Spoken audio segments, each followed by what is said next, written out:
Aos 18 anos, ele foi para a Itália trabalhar com dramaturgia e hoje acumula mais de 30 atuações em teatro, minisséries, novelas e cinema. Premiado por interpretar vilões, mocinhos e personagens para o público infantil, ele está em cartaz em São Paulo com a comédia O Libertino. No Receita para 2 da semana, eu recebo o ator Cássio Escapim. Nasceu em São Paulo. Queria ser ator desde pequeno. Começou a atuar com 16 anos no Teatro Célia Helena. É formado pela Escola de Arte Dramática. Gosta de cozinhar, adora desafios. Cássio, é um prazer te receber. Obrigado pela presença. Deixa eu te falar uma coisa. Hoje o programa foi totalmente diferente, porque já tem vinho aqui na taça. Já estamos aqui, olha, ó. Saúde. O meu já está quase terminando. Já começamos a tomar o vinho. Obrigado pela presença. Obrigado pelo convite. Você é um grande ator, uma pessoa incrível, sempre simpático, está sempre sorridente. Obrigado. Isso é muito legal na nossa profissão. Ué, a gente tem que ser, né? Tem que ser feliz. É tudo mais fácil quando a gente está bem. Olha, você tem diversas histórias. Tem, por exemplo, histórias que você morou na Itália. Uhum. Você morou em outros lugares também. Morei, né, em Paris. Em Paris. 6 meses. E vai poder contar tudo isso. Mas vamos começar falando da sua peça, Tá. que está em cartaz agora, O Libertino. Isto. Vamos começar falando dela e depois a gente finaliza falando dela também. Tá bom, o que você quer saber? Como é que é essa peça? Me conta Olha, um pouquinho. essa peça é uma comédia de costumes a respeito de um filósofo francês pré-revolução francesa, que é o Denis Diderot, que ele é o pai do iluminismo, é um dos pais do iluminismo. Século XVIII, junto com Voltaire, com Rousseau. É uma comédia de costumes onde o Diderot ele é incumbido de escrever a enciclopédia francesa, que deu origem à Revolução Francesa. É o ganho, é o sustento da vida dele, na verdade. Isso é um fato verídico, isso é um fato real. É o sustento da vida dele, escrever enciclopédia. E, num determinado momento, ele é intimado a escrever um verbete sobre moral para a enciclopédia. Porque Costumes morais. Costumes morais, sobre a moral. A moral. Sobre a moral, o que é moral. Porque o Rousseau não pode escrever. Aí esse verbete cai na mão dele e ele tem que entregar, mas ele não tem menor noção de moral. Ele é péssimo. Primeiro, ele não tem moral. Ele não tem moral para escrever sobre isso. Ele não tem moral para escrever sobre isso. Ele é um cara inteligentíssimo. Ele escreveu 3.000 páginas da enciclopédia, numa época que você imagina era tudo bico de pena, enfim. Mas ele tinha um problema, ele tinha uma atração pelas mulheres. Ele era descontrolado nesse sentido. Então, a peça se passa por esse viés. A questão do racional em debate com o instinto. Olha, que dele, bacana. Né? Que ele tem esse desejo louco pelas mulheres, não consegue se conter.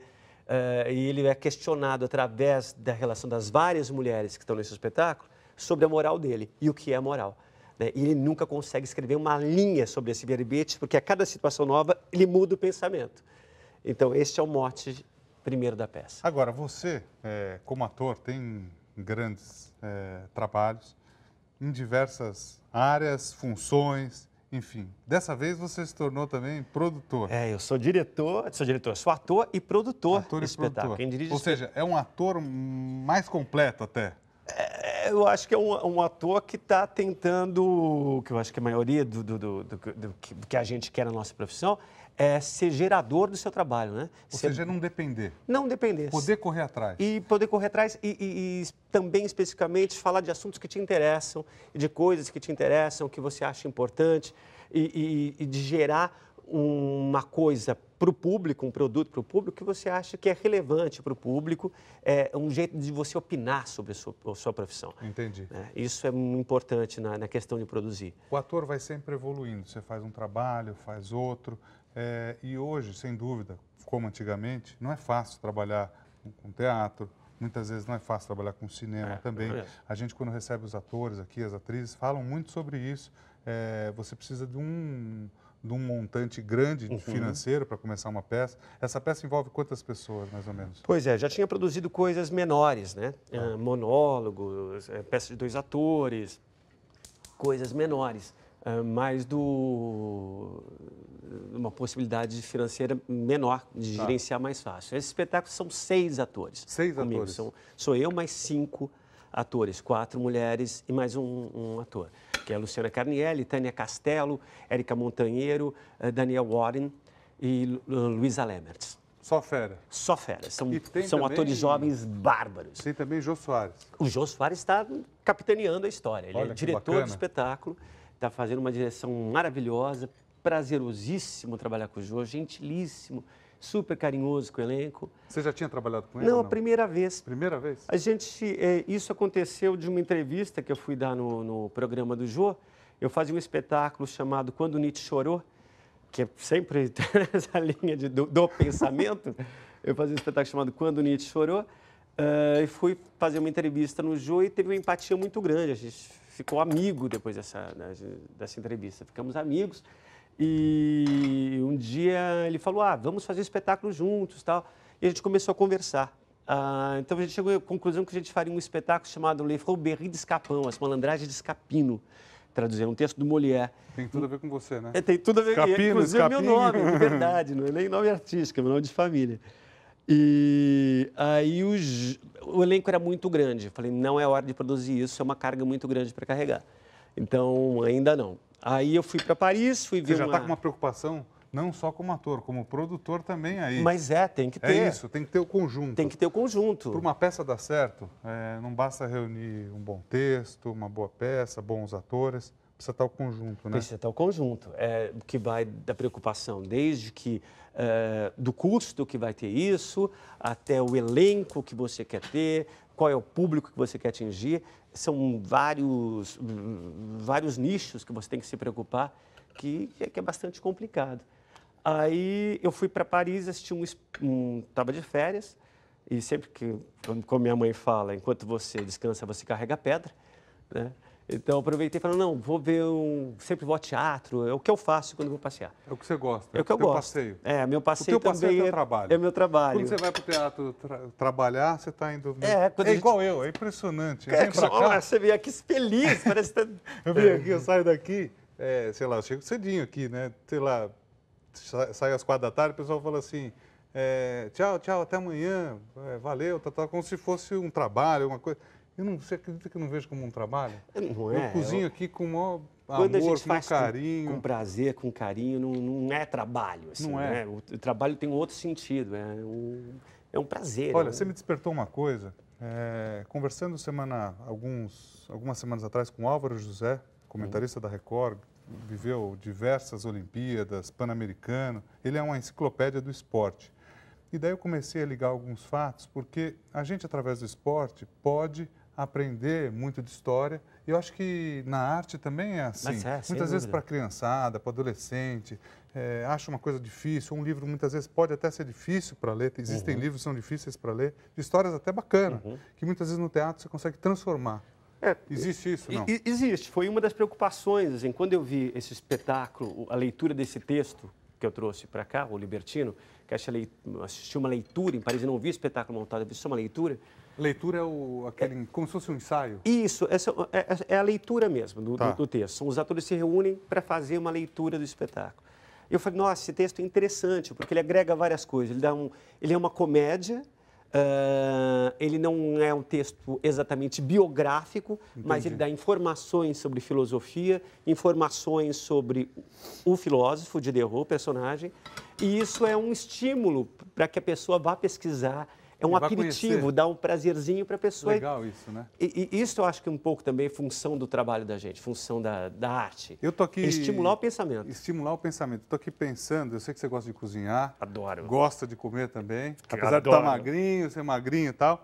Mandioca, você gosta? Gosto de tudo, eu só não como pedra. Se fosse um purezinho de mandioca, eu vou... mais durinho, mais consistente. Um molhinho à base de laranja. Lagosta você gosta também? Adoro. Gosto de tudo. Você gosta de tudo. Eu não como pedra. Cássio, quando a gente vai pensar numa receita, a gente muitas vezes pensa na dona de casa, ou no dono da casa, ou pensa na família que está ali se reunindo e vai fazer aquela receita. Quando você vai fazer uma peça, você tem que pensar nisso também? Para que público quem você vai atingir? Sem dúvida. Eu tento me colocar, na verdade, assim, na plateia. Eu gosto de ser público de teatro também, né? Então eu vou para a plateia e assisto com olhar de espectador. Então Eu sempre tento me colocar na situação do espectador. Como a pessoa está vendo Como aquilo? a pessoa está vendo, se isso vai interessar para a pessoa, se isso vai divertir. Eu tenho essa preocupação de que você não faça um espetáculo que seja entretenimento puro e simples, mas que tenha alguma mensagem, alguma coisa mais interessante para se discutir do que simplesmente só divertir. Se bem que é verdade que um espetáculo que não diverte também não educa. Tá. Né? Não, a pessoa que não sai feliz, que por não exemplo... sabe, né? Não... Isso Faltou depende alguma, se pode você... ter faltado alguma coisa ali, principalmente numa comédia, mas isso né? depende se você está fazendo um drama. Um drama, você assistir um drama, assistir uma tragédia, pode ser um espetáculo absolutamente prazeroso para o espectador também. Entendi. A gente tem este vício também, não, só é bom comédia, não. Coisa séria também é muito bom de ver, você toca um outro... De uma outra forma. Um outro diapasão da pessoa, mais sensível, mais... né? Toca no emocional da pessoa, que a pessoa também sai recompensada de ver um espetáculo sério. Então o público pode ser atingido de diversas formas. De diversas formas. Vocês estrearam mês passado. Isso, a peça 13 está, de outubro. Qual teatro é?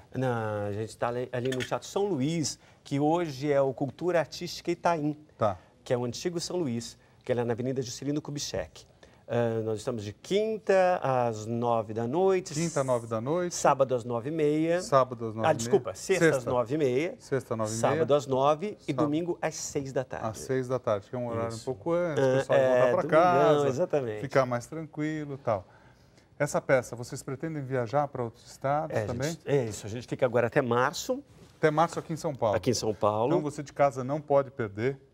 Tem algum site para informação? Se não tem o site, eu dou o meu também. Dá o seu então, porque eduguedes.com.br, vou colocar lá no site. Tá. Vamos pedir para o pessoal colocar no R7 aqui da Record Tá, também. ótimo. Vai que é ter super com certeza importante. No R7. Vamos colocar no R7 todas as informações.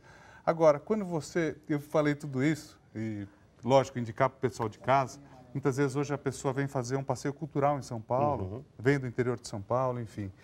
Mas o que eu ia te falar é o seguinte, perguntei se vocês iam viajar por quê?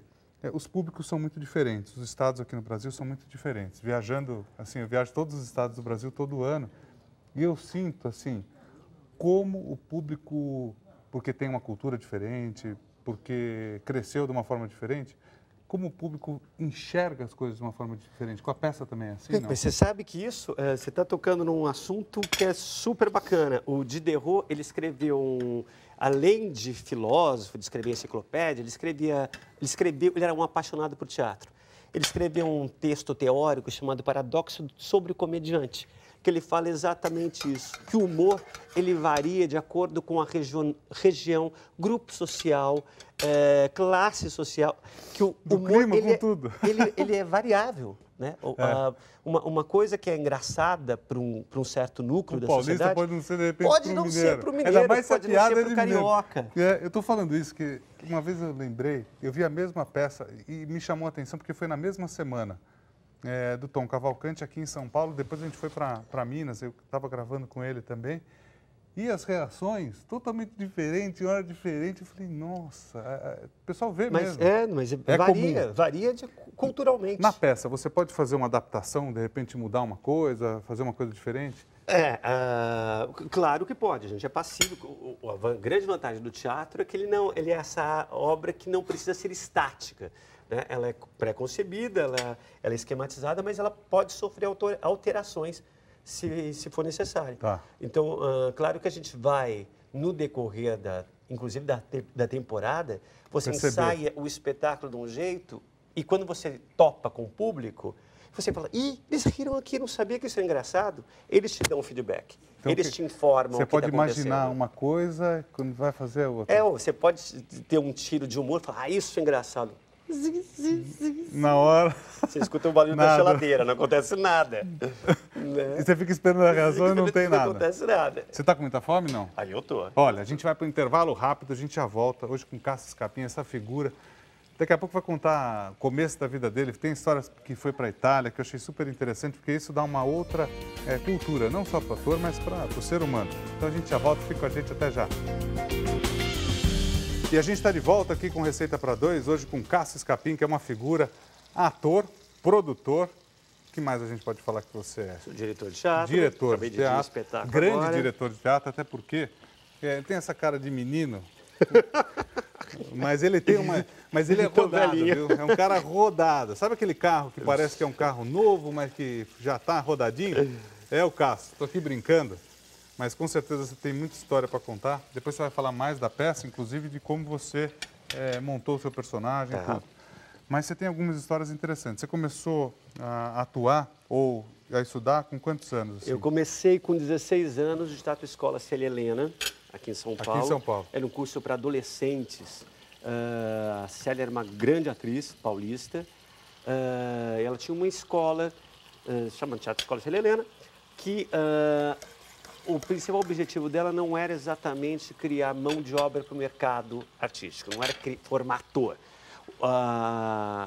O propósito da Célia era que, através do teatro, o adolescente tivesse um autoconhecimento, se conhecesse como ser humano, como cidadão, para ser um cidadão melhor, para ser um cara melhor. Que ela achava que o teatro tinha essa função. Putz, até porque você falou uma coisa, quando a gente tem 12, 13, 14, 15 anos, ou um pouquinho mais para frente, a gente tem que definir na vida o que a gente vai fazer, enfim. Eu acho que é muito cedo. Sem Um adolescente, dúvida. muitas vezes, a gente não conhece como adolescente a profissão do ator, da atriz. Por isso é legal você contar, assim, o que te veio na cabeça, você ia bem em educação artística no colégio, sempre gostou de atuar? Eu acho que chama predestinação. Eu sempre gostei disso, sempre tive um desejo com o teatro. Então, Não desde sei, pequeno você queria fazer isso? Desde pequeno eu queria fazer isso. Você teve apoio em casa dos teus pais? Tive. Minha mãe de Ribeirão Preto, ela trabalhava numa rádio, que fazia radioteatro em Ribeirão Preto. Então tem um tipo de informação deste gênero na família, né? Já que, aliás, É a minha genético, mãe... tá na veia. Aliás, minha mãe é sua fã. É mesmo? Adora esse programa, Poxa. assiste tudo. Outro dia, você lembra, uma outra vez que eu vim aqui, você mandou uma foto sua autografada. Como é o nome toda... dela? Dona Cida. Dona Cida, um beijo para a senhora. Ela- Ela mora lá no interior? Não, mora aqui em São Paulo. Mora aqui em de São Santana. Paulo. Um beijo para a senhora. Obrigado pela audiência, pelo carinho. Super contente com o seu Estou aqui com autógrafo. seu filhão aqui cozinhando, ó. Ele está olhando tudo aqui, ele falou que vai fazer a receita. Eu quero saber quanto tempo que fica para cozinhar lagosta, porque às Aqui? vezes endurece. O que a gente Então. faz para não endurecer? É o seguinte, lagosta, lula, camarão, tem duas versões. Tem gente que faz e deixa bastante tempo e fala que assim amolece. Eu, toda vez que eu vou fazer e deixo mais tempo, ela endurece, vira um chiclete. Então, eu sempre faço do lado inverso, sempre pouco tempo. Para mim, ali já está no ponto. Aqui, ó, ficou mais ou menos 5 minutinhos. Aqui, talvez, a gente pode deixar mais um pouquinho, pelo que eu estou vendo, que ainda está um pouco clarinho demais. Mas algumas já estão quase no ponto. Aqui a gente vai sentindo. E um truque bacana é não ficar virando, como a carne também. Pegar uma vez, virar e deixar. E deixar, né? Tem um outro, que daí você transfere aqui para o meio da panela, da frigideira. É aqui, ó. Que está mais gordinho, você deixa um pouquinho Um pouquinho mais de tempo. mais de tempo aqui, ó. Aqui já está praticamente no ponto. Com a lula também E acontece ali você isso. temperou só com sal e pimenta do reino? Só sal e pimenta do reino. Um pouquinho de azeite só.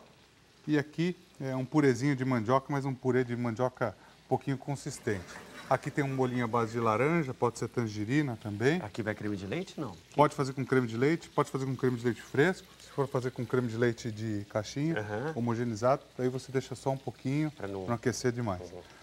Agora, a gente estava falando no começo. Você teve apoio dos teus pais, então, principalmente da tua mãe.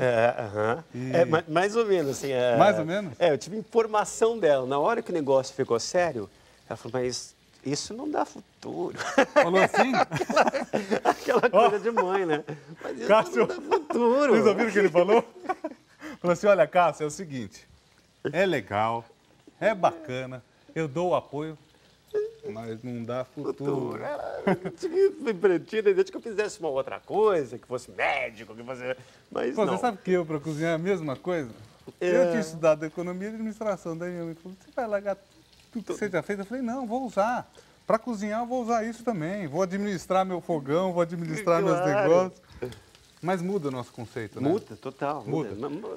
A vivência é importante. Você começou a estudar com 16 anos, com 18 você foi para a Itália. Aí com finalzinho dos 17 para 18, prestei escola de arte dramática na USP, EAD, que hoje é uma das mais importantes escolas do país para ator. EAD, que é a Escola de Artes Dramática. Ela fica na USP, ela é junto com a ECA, Escola de Comunicação e Artes, no campo. Prestei EAD, entrei Fiz um ano de escola. No final do ano, eu fiz um curso com uma companhia italiana que veio para o Brasil chamado Teatro degli Audati. A companhia gostou do meu trabalho, gostou do resultado que eu tive, me convidou para fazer um espetáculo. Lá na Itália? É. Fala aí, sério. Verdade. Aí Novinho? Era um Pinóquio do Carlo Collodi, que é o Olha que autor legal. do Pinóquio, o original. Não é o Pinóquio do Disney, é o Pinóquio do Collodi. É verdade. É verdade. E aí a gente fui embora, fiquei lá fazendo o espetáculo e fui trabalhando com a companhia. Quanto tempo você ficou lá na Itália? Um ano. Um ano. Um Então ano. você foi com 18? Fui com 18, aí fiquei da Itália, fiquei 6 meses na França, voltei para cá com 19,5, terminei a escola de arte dramática e caí no mercado de trabalho. Poxa, e essa experiência deve ter sido, assim, importante não só na época para você, mas hoje em dia também. De Sem ter dúvida. vivenciado uma experiência fora do país. Eduardo, vou dizer uma coisa, o teatro, para mim, foi um grande educador. Assim, não só a experiência, o teatro proporcionou eu ter saído do Brasil, ter conhecido coisas novas. O teatro foi um motor de educação muito importante. Motor de educação, olha só que para minha coisa formação. interessante. Eu devo muita coisa ao ofício, à profissão intelectualmente, no sentido de formação. É o teatro que me forneceu. Olha que bacana isso que você está falando. Agora, você teve um personagem que marcou, depois você foi para a França também, ficou Isso, 6 fiquei lá meses 6 lá, meses lá. trabalhando também, Trabalhando, estudando, fazendo curso. Aí voltei, terminei a escola de arte dramática, saí da escola, eu fiz meu último exame, virou um espetáculo, foi a primeira coisa que eu produzi. O exame virou espetáculo? Como é que é isso? Eu acabei perdendo a turma. Tive um problema de saúde, acabei perdendo a turma e tive que fazer um exame sozinho. Acabei fazendo um monólogo, que era um texto do Celso Frateschi, com direção do Celso, que chamava Diana, que era a história de um professor que foi confundido com um contato revolucionário no Lago do Aroche. Ele era apaixonado pela estátua do Victor Becherré, que chama Depois do Banho. Aí ele vai preso, então é a história desse professor que está preso e ele não sabe por quê. Ele foi preso e não sabia o porquê. Porque ele foi confundido com... Nossa, isso Olha tá com uma só. cara maravilhosa. Aliás, se eu mostrar aqui, porque muitas vezes o pessoal até fala, aqui é um programa um pouquinho diferente, eu vou levar até vocês, olha só, vou chegar aqui, ó, a câmera vem até aqui, ó, vamos lá, pode vir. Olha só, deixa eu mostrar para vocês, chegou, tá chegando aí, beleza. Essas imperfeições sou eu mesmo que mexo e dificulto o trabalho do câmera, sempre. É difícil? Tá tudo certinho, ó. Aqui com o meu carinho para você. Tá lindo. Olha só. Aqui então tem o molhinho embaixo, o purê. Você pode fazer molinho também se você quiser, não tem problema. E depois a lagosta. E esse azeitinho verde que você É um azeite, colocou? você pode fazer azeite de manjericão, pode fazer azeite com salsa. Nossa, tá... Fica gostoso. Tá lindo. Eu vou fazer Tá um uma para mim coisa- também aqui do lado.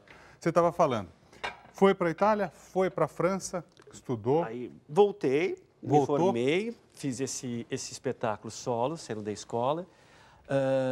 Ganhei um prêmio Ator Revelação da Crítica, do APCA, era em 87. E esse prêmio é super importante, Isso. né? É um prêmio, APCA é um prêmio super conceituado. Associação aqui, Paulista dos Críticos de Arte. Aliás, eu tenho que agradecer que eu ganhei também um, Epa. fazendo hoje em dia. Fiquei assim, super emocionado. Falei, nossa, que coisa. A gente muitas vezes até... A gente nunca faz para ganhar prêmio. Quando vem, é a gente muito fala, nossa, bacana. por que veio? De É onde veio? muito legal. Que surgiu? Eu falei, o que eu estou fazendo aqui? Esses são os mais gostosos assim, que a gente faz. E tem umas coisas que são assim, muitas vezes as pessoas não a gente, mas a gente que está fazendo um trabalho e tal, a gente confia no nosso trabalho, confia no que está fazendo. Mas muitas vezes as pessoas não acham que vai dar certo, ou como você falou ali, ou por um preconceito no começo da carreira, ou por achar uma profissão simples, ou por achar alguma coisa de diferente, alguma coisa que não tenha glamour, alguma coisa assim, acaba não acreditando, né? E quando você ganha um prêmio, você fala, nossa, valeu a pena. Que bacana, E a gente né? só ganha o prêmio um- muitas vezes pelo público, não é? Exatamente. Na verdade, acho que quem premia a gente é o público, né? Esse foi teu primeiro prêmio? Esse é o meu primeiro prêmio. Esse é o meu primeiro prêmio. Aí a gente fez o Diana, depois, enfim, caí de cara no trabalho, na estrada e, enfim, estou aí na profissão desde então. Quando você foi para a televisão? Eu fui para a televisão, eu fazia um espetáculo em São Paulo chamado Tamara. Tamara. Era um espetáculo super diferenciado, assim, que era naquele casarão que tem que hoje é Porto Seguro, que está lá. Era e o espetáculo era feito dentro desse casarão. Você não tinha palco. Eram 10 atores, 10 histórias diferentes que aconteciam concomitantemente e o público seguia a gente dentro da casa. Você tinha que correr atrás para assistir a história. Para ver o que estava acontecendo. Para ver o que estava acontecendo. E no meio tinha um jantar, parava o espetáculo, todo mundo tinha um jantar, muito bacana. O espetáculo retomava depois do jantar. Você cozinhava, não? Não. Já era de um buffet mesmo. Hoje em dia, como ator, produtor e cozinheiro, o Cássio poderia fazer a mesma coisa, reviver isso e cozinhar também. Quem sabe? Você sabe que tem uma coisa que eu tenho muita vontade de fazer, que é um texto é um romance de um americano que escreveu, ele é o cozinheiro do Corredor da Morte. Você sabe essa história? Não. Ele cozinha, ele é responsável por fazer as últimas refeições. Ele era presidiário, Nossa. ele era cozinheiro e ele fazia as últimas refeições dos condenados à morte. Nossa, você falou isso daí. A primeira coisa que me veio na cabeça foi a Ponte do Suspiro, que tem lá em Veneza, que é a ponte onde a pessoa, pela última vez, olhava o céu, ou o mar, tudo. E me veio essa imagem na cabeça, engraçado, tem coisas coligadas aí. E esse cara fazia, então, a última refeição? A última refeição. Isso pode dar um espetáculo genial. Olha que bacana, hein? Espetáculo durante a cozinha, cozinhando, fazer um espetáculo sobre esse cara. É o último desejo? Ele fazia sempre as últimas refeições. Então, tem vários capítulos e conta a história que tinha um cara que queria comer uma comida que a mãe dele fazia e morava na Pensilvânia. O cara vai atrás da mãe do cara para aprender a receita, para fazer a última refeição do cara. Olha só que diferente. Vou falar uma coisa aqui. Ó. Eu acho que a peça de teatro é mais ou menos assim. Muitas vezes você pode ir numa peça, daí você volta depois.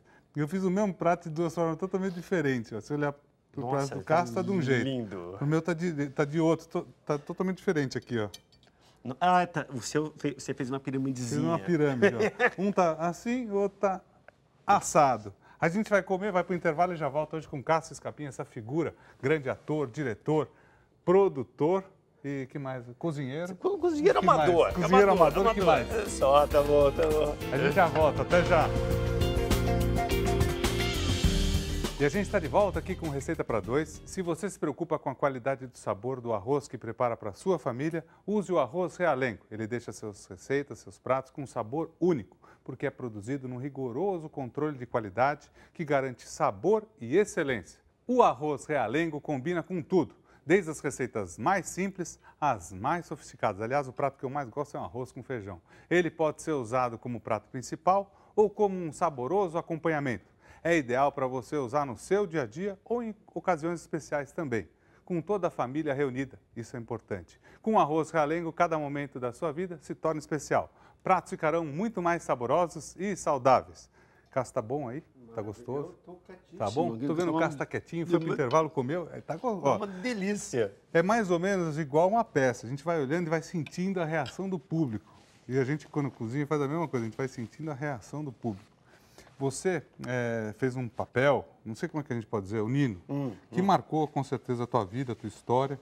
Isso foi que época, mais ou menos? Foi o meu primeiro grande trabalho de televisão. Foi um meu personagem grande de televisão. Deixa eu lembrar. Quantos anos você tinha na época? O Nino já gravei, terminou o programa há 16 anos. Eu terminei o programa com 30 anos. Comecei a gravar, tinha 28, 27 para 28. E fez muito sucesso com a criançada, foi com adolescente. ótimo. Você sentia isso na rua também? Sinto até hoje. É? Isso eu acho um personagem que é um fenômeno, assim. Porque até hoje eu encontro gente, hoje, assim, com os barbados, mãe com criança no colo e a mãe segurando a criança, fala, eu te via quando era criança, hoje minha filha te assiste. Isso te dá felicidade, não dá?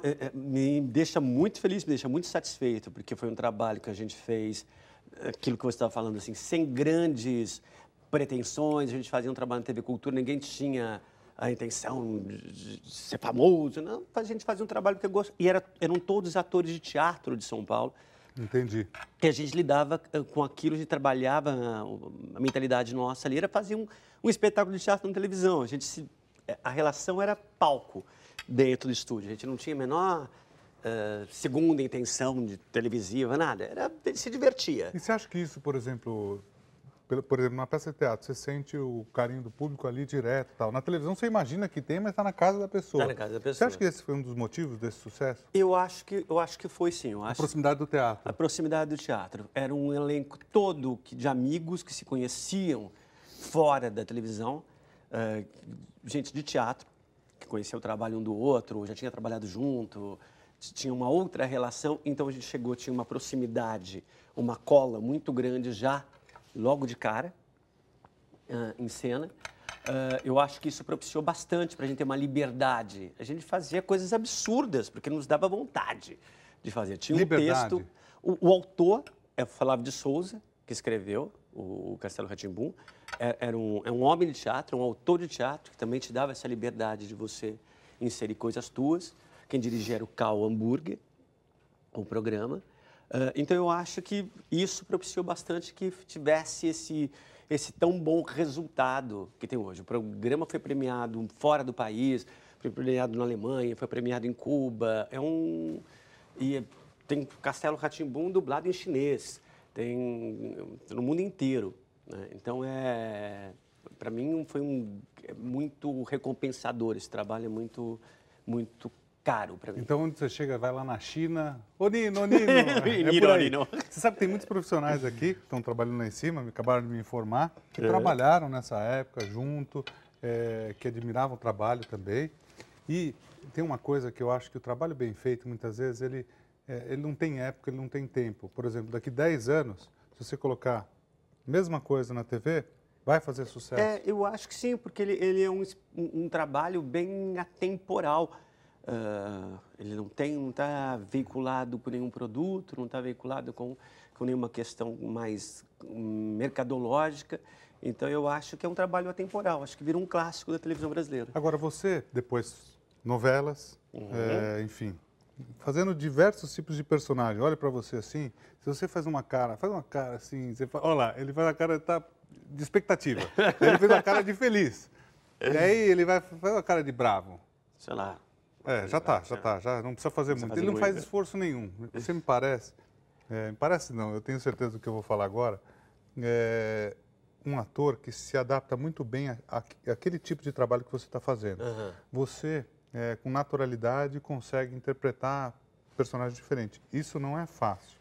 Não é fácil. É um treino e tem uma questão também muito pessoal do que você quer do seu trabalho, né?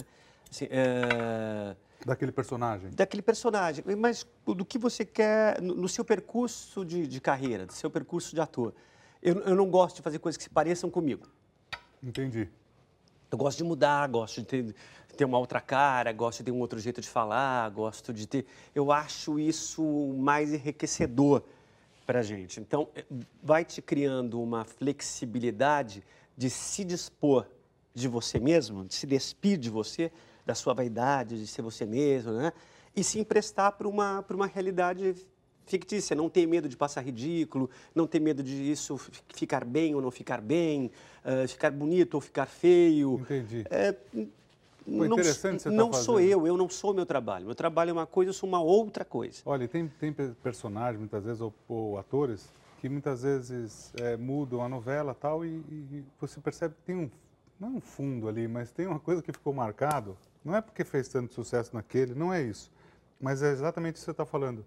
Porque é o jeito ou alguma coisa que o ator tem e tem uma basezinha ali que é ele. Mas é muito difícil, sabe, na profissão da gente, você se livrar do que dá certo. É mais difícil você se livrar do que dá certo. Deu certo, você acha que vai fazer aquilo daquele jeito? Você, puxa, mas podem não gostar de mim, mas gostaram tanto antes, agora não vão gostar mais se eu mudar. Dúvida, o que eu faço? Então, a pessoa fica muito... fica muito... Você trabalha com a tua insegurança mesmo. Mas eu acho que é essa a graça do trabalho da gente. Você trabalha na corda bamba. É o desafio, bolar coisas diferentes. Na peça que vocês estão fazendo agora, O Libertino, o teu personagem, você falou um pouco dele e tal. Como é que é a criação de um personagem para uma peça? Assim, você faz exatamente como uma novela? Você tem um estudo em cima dele? A gente tem um estudo. A gente fez... Primeiro, eu li bastante sobre o pensamento do Diderot, as coisas que o Diderot escreveu. O que ele imagina para aquele personagem? O que ele imagina para aquele personagem. O Jô pediu para não... Aí é uma coisa, uma dificuldade minha. O Jô pediu e falou, não quero caracterização. Eu não quero você de peruca, não quero você... É mais simples. Esse homem é um homem despido. Entendi. Tem uma cena, inclusive, que eu fico sem roupa no espetáculo e falei, ufa, difícil. Então, é um homem nu, é um homem despido. Ele é essência do masculino. Ou seja, você não está... Por exemplo, uma pessoa que está interpretando alguma coisa, tal, uma peça, você está com uma peruca, pode ser mais fácil, ou pode ser uma... Eu gosto... Como é que fala? Uma muleta? Eu gosto de me disfarçar um pouquinho. Entendi. Eu gosto de me preservar, gosto de ficar, olhar, me estranhar. Falar, ou através da maquiagem, através do corte de cabelo. Eu gosto de me estranhar. Isso pode facilitar um pouco. Me facilita, me tira da vaidade, me tira do meu pessoal, não sou eu, é o fulano lá. Né? Isto... E como é que é fazer a peça nu, por exemplo? Como é que isso... você vai esconder? É estranho. Como é que você vai esconder, assim? Você vai pelado, pô? É esquisito. É esquisito, porque... enfim, é muito... Você se sente desprotegido mesmo, o tempo inteiro. Uma peça de 1h30, né? Eu só trabalho com um roupão, assim, um hobby jogado, porque tem uma cena no Só Visto Esse Hobby. E é absurdo, você fica pensando, porra, mas por debaixo do hobby eu estou nu. Que loucura. E isso é uma coisa, esse é um dos textos do Diderot, inclusive. Entendi. O que é que distancia a moral, se não um pedaço de tecido cobrindo uma parte? A moral, no caso, não. então, é só o roupão, no caso dele. Só o roupão. É só o roupão. Né? Então, a diferença da moral e do imoral é o roupão. É o roupão. E uma conduta. É bacana nesse sentido do espetáculo. Agora, antes de vocês iniciarem a peça, quanto tempo vocês ensaiaram ela antes? Pode comer tranquilo, não precisa se preocupar. Porque, assim, você que está em casa, muitas vezes vê uma peça, você vai ver uma peça e fala assim, esse cara aqui, uma semana, se reuniram, tal. E não é assim, tem toda uma história por trás, tem um estudo, tem a viabilidade do projeto, tem até escolher o local que você vai fazer, até quanto tempo vai ficar a peça ali, com os atores, envolve muita coisa. Muita. Esse projeto, eu estou tocando esse projeto há 2 anos. Para estrear, a gente saiu... 2 anos para começar um projeto, veja só. A gente saiu 45 dias. 45 dias de ensaio. Entre a decisão, a compra dos direitos na França do texto e a abertura da cortina, no dia 13 de outubro, foram 2 anos de trabalho. 2 anos de trabalho para depois você... Que as pessoas não imaginam, que vai desde a questão burocrática de confecção de leis e não sei o quê, pedidos de lei, de busca de patrocínio, prestação de conta. É uma loucura que a pessoa não imagina o tamanho da encrenca que é produzir um espetáculo hoje no país. Mas valeu a pena? Vale a pena. Vale a pena. Eu acho que vale a pena sempre. Não, vale. Eu acho que assim, quando você sonha com alguma coisa, a gente falou da criançada, dos adolescentes, né? E é legal receber um ator, uma atriz, enfim, é legal receber uma pessoa que tenha sucesso e que tenha história. Porque a gente olha para você, quantos anos você está hoje? 46. 46 Dezembro, anos. eu faço 46. Olha, parece que tem... Olha, faz a sua cara de feliz. Olha, parece que tem 25 feliz anos. Feliz de ela gosta, tá 25 ótimo. anos, pô. E tem história. Eu acho isso muito legal. Você poder contar história, poder contar aquilo que deu certo, aquilo que não deu certo. Hoje, com grande sucesso que você tem, e não é de hoje já, a gente percebeu já 20 e poucos anos atrás, desde que você começou, em algum momento você teve uma dificuldade na carreira de pensar assim, poxa, Edu, esse momento eu fiz uma novela, ou agora não fechei um contrato, alguma coisa, ou uma peça, falar assim, acho que eu vou desistir disso? Não, lógico. Já pensou? Já teve, a gente tem agruras, tem pedras no caminho, nada assim tão liso. Eu tenho que dizer assim, eu sou bastante privilegiado. Assim, eu tive sempre muita sorte com o teatro. Eu sempre fiz espetáculos que deram certo. Eu fiz um espetáculo com o Paulo Lotran, que a gente ficou 5 anos em cartaz, né, que era uma sucessão. Então, eu sempre fiz bastante coisas que foram legais. Mas tem um momento que você fala, o que aconteceu? Que Aconteceu com você também? Lógico, acontece com todo mundo, que o telefone não toca, que você não tem contrato em lugar nenhum, que você não tem projeto de teatro. Você fala, tenho que entender que é um momento sabático, estou de férias. Olha a cara que o cara se decisivo. Faz aí a cara do momento. Essa cara eu gostei. É o momento sabático. Foi quase um momento de terror. Então, É isso. Tô de férias, mas tô de férias não é por opção, é porque agora... E a gente coloca, não pintou nada, pode acontecer. Pode, né? claro, sem dúvida. E a vida do ator é muito assim, né? Da atriz também. Muitas vezes você está fazendo uma peça e está fazendo televisão, está fazendo cinema, depois você para um tempo e volta. E isso acontece, eu acho que com qualquer, todo mundo já sofreu isso na carreira. Por isso que eu acho importante hoje mais do que nunca você poder gerar trabalho para você e para outras pessoas. Essa também foi uma das minhas preocupações de estar produzindo, é que eu falo, olha, eu acho que eu já estou numa condição de gerar trabalho. Entendi. Eu posso, além de gerar trabalho para mim, gerar trabalho para pessoas que eu gosto, que eu acredito no talento, que eu acredito que vão fazer um desenvolvimento legal no teatro. E não é só... O público pode achar que só tem aquele pessoal que a gente vê na cena. Mas não, tem muita gente por trás. Você tem maquiador, você tem figurinista, você tem cenógrafo, você tem iluminador, você tem eletricista, você tem o cenotécnico, você tem o contra-regra, você tem a camareira, você tem assistente de produção, você tem a bilheteira. É uma gama de gente que você bota para trabalhar, não é? Que acabam dependendo de você também. Que eu fico pensando sempre nos valores que regem o universo, que isso vai te propiciar coisas boas no futuro. Você está propiciando trabalho, está propiciando possibilidade para as pessoas, e isso de alguma forma vai voltar para você. O teu retorno. Você pode ter mais trabalho, como você falou, demorar 2 anos para produzir, mas depois a recompensa é maior. É ótimo. Tantas pessoas envolvidas, tantas pessoas, enfim, felizes, alimentando uma dúvida. família. A gente pensa muito nisso também, né? Isso a gente tem bastante preocupação. Assim. Eu tenho uma sócia, a Fernanda Signorini, que está nessa empreitada comigo, e a gente se preocupa muito com o bem-estar de todo mundo que está trabalhando. Né?